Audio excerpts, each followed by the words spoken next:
In an era of great all-rounders, he was perhaps the greatest. He was a charismatic and inspiring leader. He is a tireless worker for charity and a champion of the poor and underprivileged. The Lion of Pakistan, Imran Khan, is one of ESPN's legends of cricket.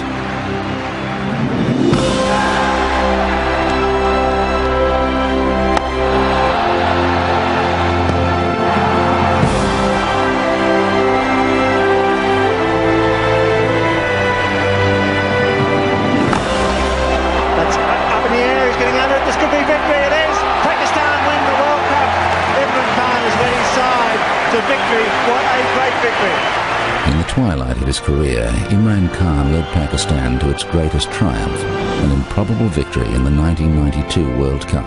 When Imran was captain, there was never any question of anyone else being in charge. And I think that, probably more than anything, is what won them that World Cup down in Australia. And more than anything, it's the thing that has put him on a bit of a pedestal in terms of Pakistan cricket. I mean, Imran Khan is right up there, considered to be the number one man in Pakistan cricket. He was the only one who always would tell us in the team meeting that we are going to win it. He was there always encouraging us, even when we were losing, even when somebody was winning.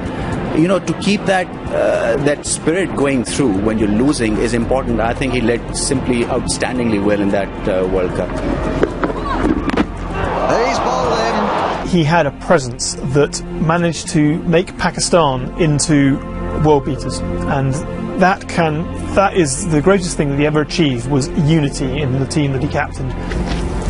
Eddie Morrison round the wicket, digs it in short, and Imran's hammered him again.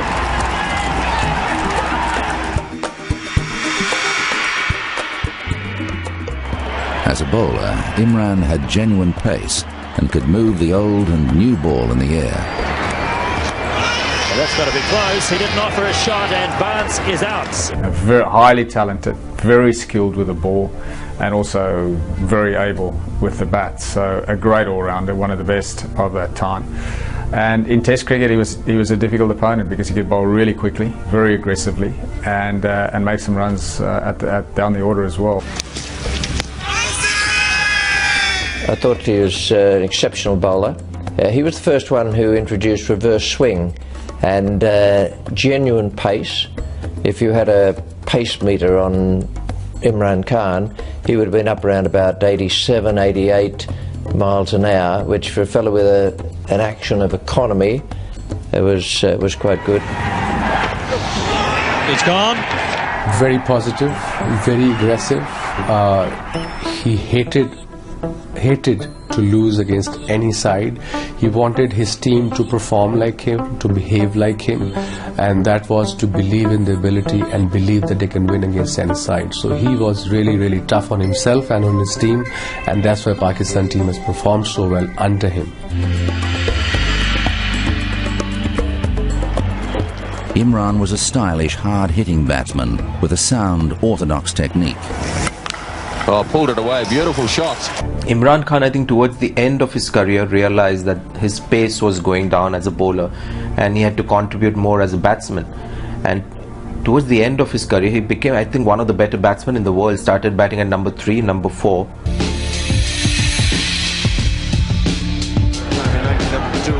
As a captain, Imran led his country with authority and vision. I think he was Pakistan's greatest captain, there's no doubt about it. His ability to motivate youngsters was quite amazing. He passed on the art, he was always talking to the likes of Wasim or Waqar. And I think the attitude, when you see the aggressive attitude and positive attitude of the young Pakistani bowlers, you've got to thank Imran Khan for that, because he was instrumental there. He was always there, the first one to be there at the ground and last one to leave the ground. He was a hard-working to the core, and that's what made him such a successful captain. Imran Khan was, for me, the greatest ever Pakistan captain, and he was the one who could ask or issue instructions and know that they were going to be obeyed. He's the only one I've known over the years who could do that. A wonderful cricketer as well. drive. That's down the ground. That's knocked away by Campbell. They're going through the single. That's 100 for Imran. Well played. A superb captain's knock.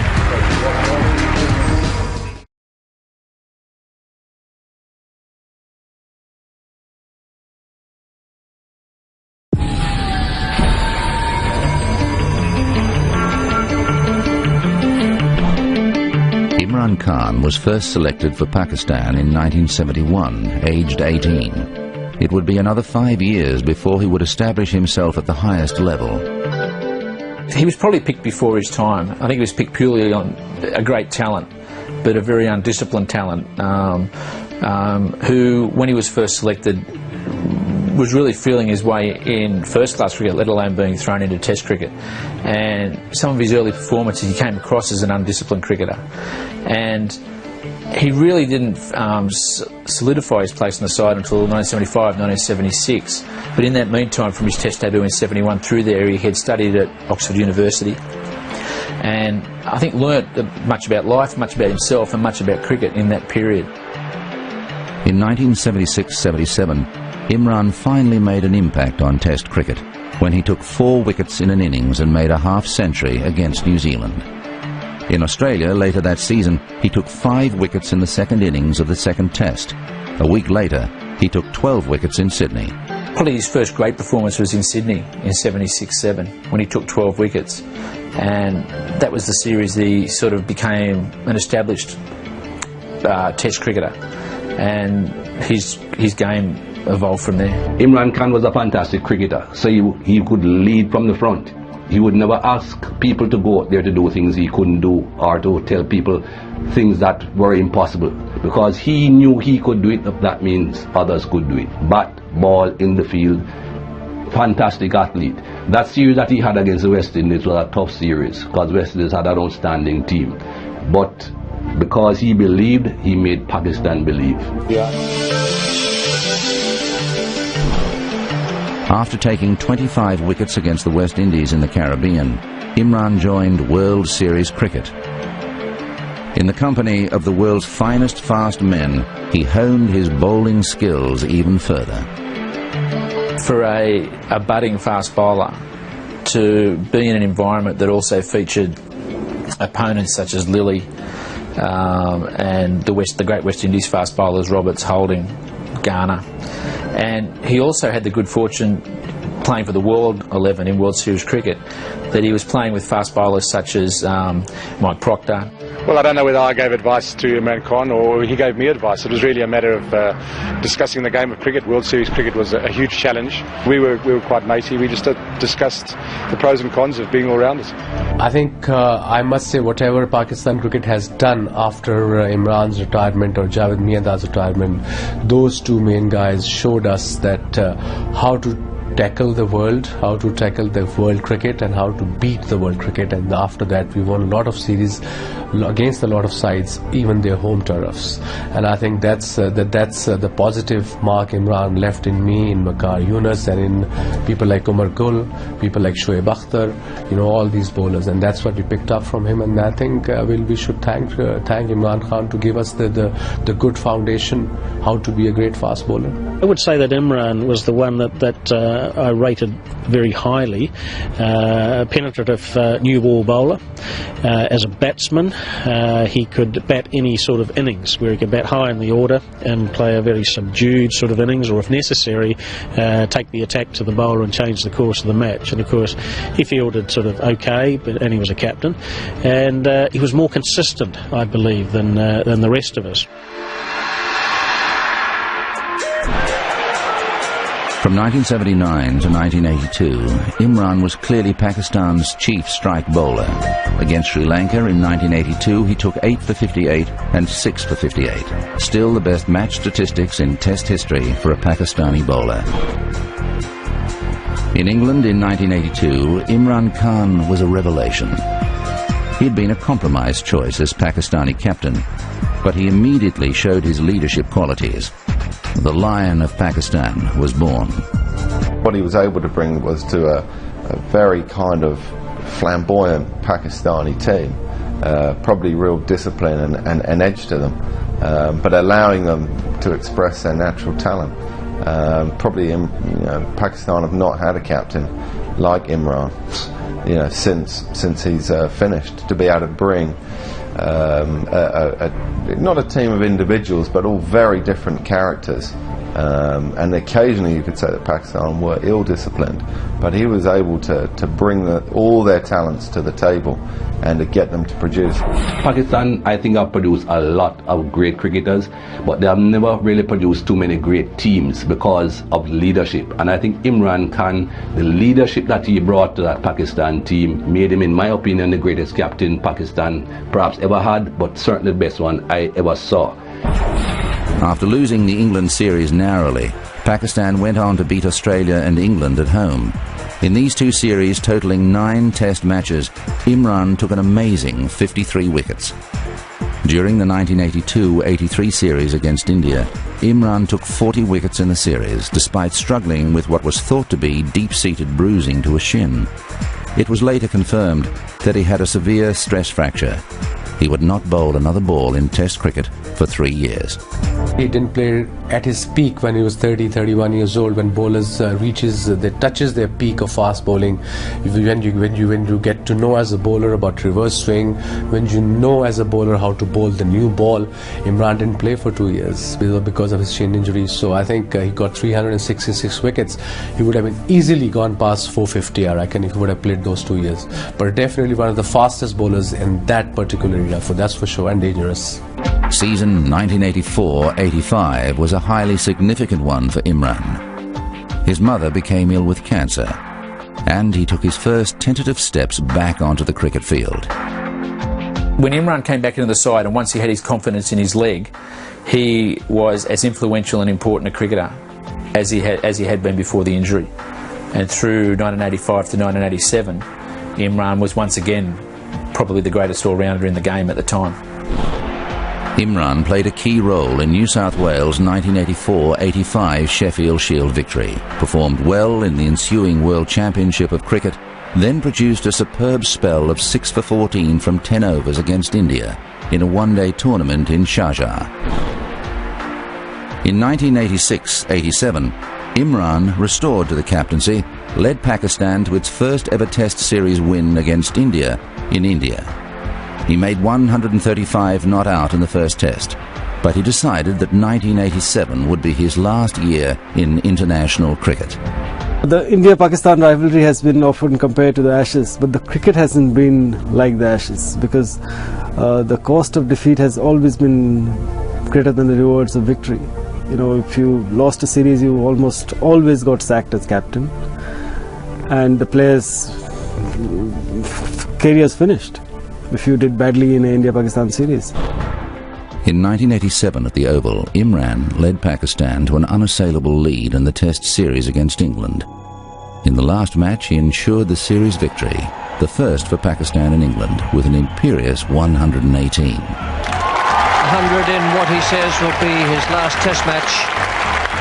A great performance from Imran Khan. Beautiful innings.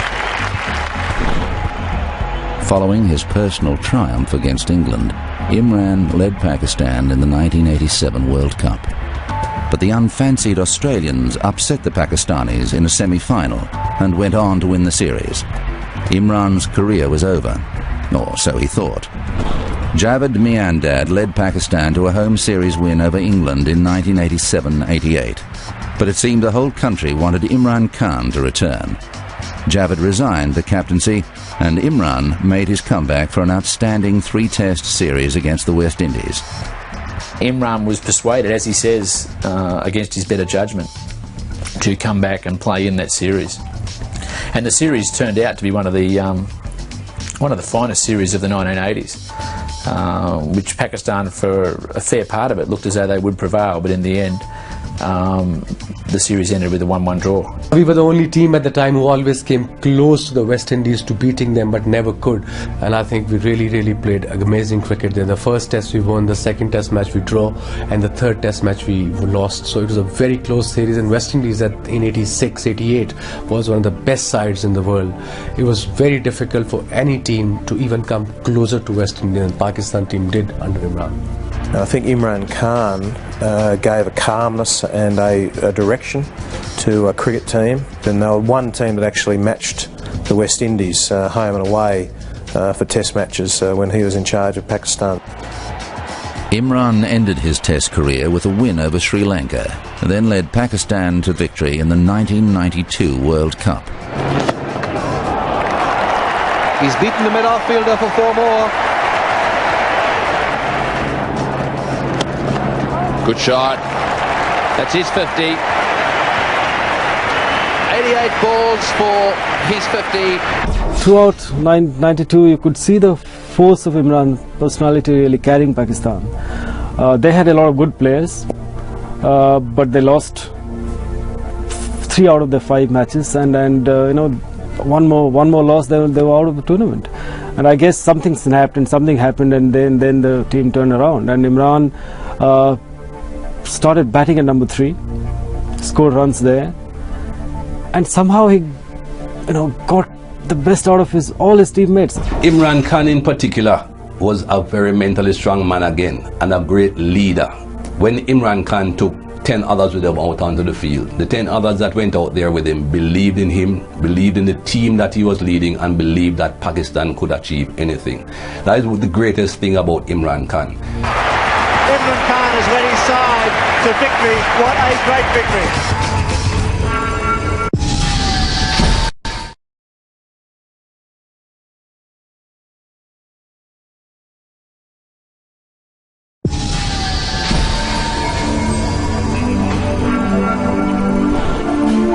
In retirement, Imran set himself the monumental task of raising the money to build a cancer hospital in Lahore in memory of his mother.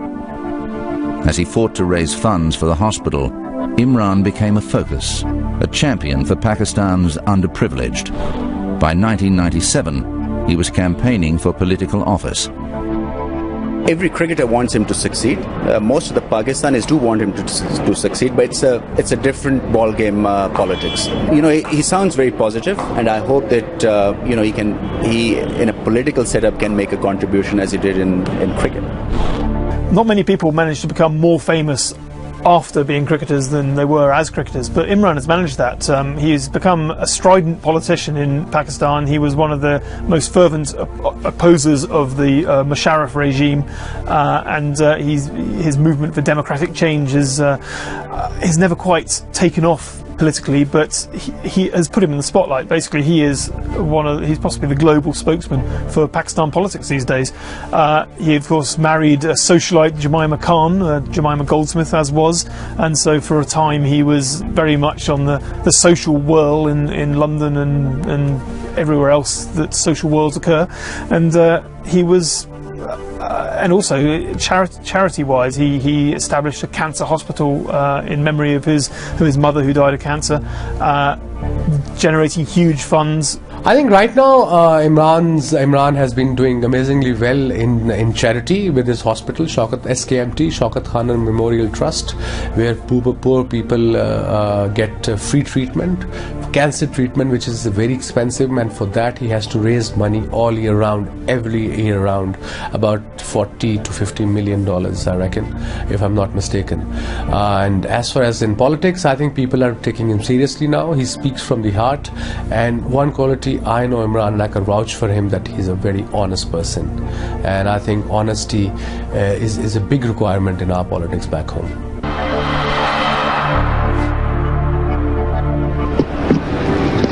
Whoopo, there it is, and it is 6. Just as Imran Khan fought his way to the pinnacle of cricket success, it would be premature to write him off as a future political force.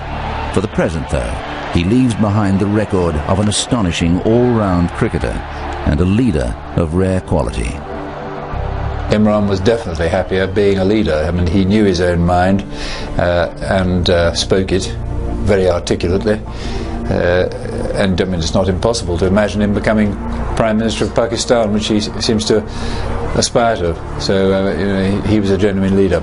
I think he had a tremendous effect on Pakistan cricket because he influenced so many of the younger bowlers coming through. I think they all looked up to him.